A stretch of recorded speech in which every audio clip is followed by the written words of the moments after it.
आपके अंदर बहुत ज्यादा कि कुछ फिलोसफिकल एक स्पिरिचुअल साइड मैं मतलब मेरे दोस्तों को बोलता था मतलब जब मैं मिनी में खेलता था, शादी होती, मैं बोला लोग शादी क्यों करते हैं? तो बोला क्यों, सब लोग करते हैं तो करना है। मतलब सब लोग करते तो क्यों करना है? आपने क्यों की? हाँ, बाद में हुआ ये। लेकिन पहले ही सवाल था। हाँ, पहले छोटा था तब से सवाल था। बोले नहीं यार, परिवार बढ़ता है। हम बच्चे बैठ के बात कर रहे हैं बेंच पे। मुझे याद भी है यूपी कॉलेज का वो बेंच जो ग्राउंड के बाहर लगा होता था। तो वहां बैठ के उन्होंने यार एक बात बताओ, शादी क्यों करनी है? लोग शादी क्यों करते हैं? हम लोग ये बात करते थे। तो बोलते थे सब लोग तो करते ही हैं, नहीं कर, अगर हमारे माँ बाप शादी न करते तो हम दुनिया में ना आते। हम लोग ये बात करते। तो बोला तुम करोगे? तो बोलता था हाँ। तो मुझसे तुम, बोला हमको नहीं लगता। बोले अरे यार नहीं करोगे तो वंश नहीं बढ़ेगा, हम बच्चे हैं।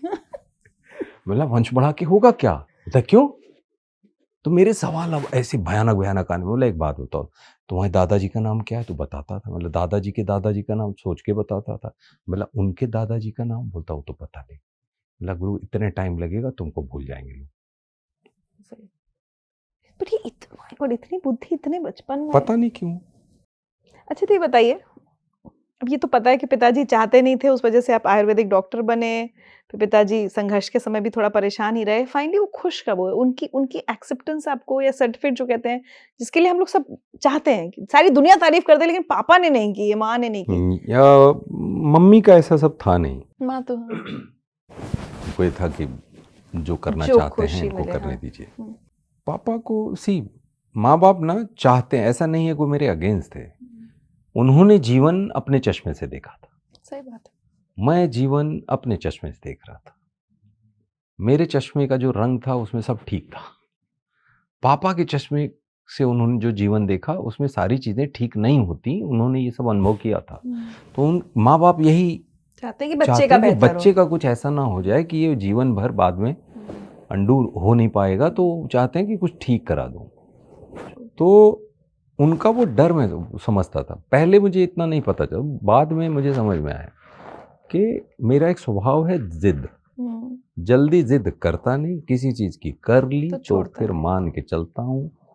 आखिरी सांस छोड़ देंगे इस जिद के साथ, लेकिन इस जिद को नहीं छोड़ेंगे। तो वो इस स्वभाव को, होता है ना बाप अपने बेटे को जानता है, इस स्वभाव को उन्होंने पहचान लिया था। तो उनको ये डर लगता था कि अगर ये कहीं चला गया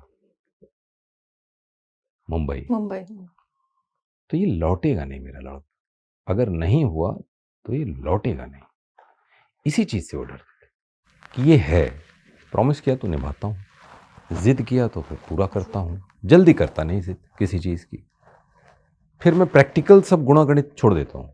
तो स्पिरिचुअल मामला हो जाता है कि वो समझेंगे, जिनके गले में नाग है वो फिगर आउट करेंगे, है ना। जो ये बोलते हैं कि मेरे बिना एक पत्ता नहीं हिलता, वो फिगर आउट करें। हमारी बांसुरी आप ही को बजानी पड़ेगी, नहीं तो जब आऊंगा और आप कहीं हो और मैं किसी भी फॉर्म में आपकी आंख में देख पाऊंगा तो मैं पूछूंगा कहाँ थे। ये भरोसा होता मुझे। अब पिताजी खुश हैं बहुत।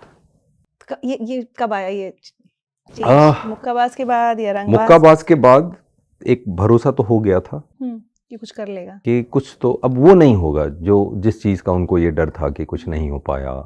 या तब जो समाज के परिवार के ताने मुक्काबाज के पहले मिलते थे, वासीपुर के वक्त भी कम हो गए। हाँ, वासीपुर बॉम्बे टॉकीज अगली कम हो गए थे।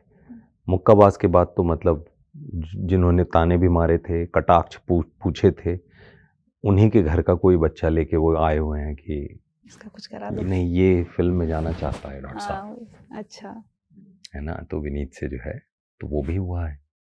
तो मैं तो प्रेम से ही मिलता हूँ, है ना। और रंगबाज के वक्त पापा ने एक तस्वीर खिंचा के भिजवाई थी।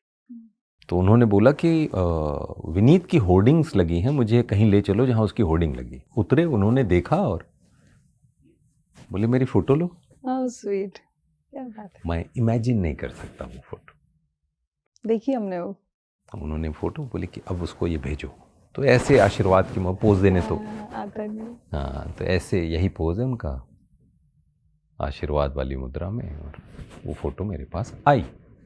तो कई फोटोज थी उसकी, है ना। तो मेरे लिए ये हुआ कि ये चाहिए था, इसका इंतजार था। ये इससे बड़ा कोई कॉम्प्लीमेंट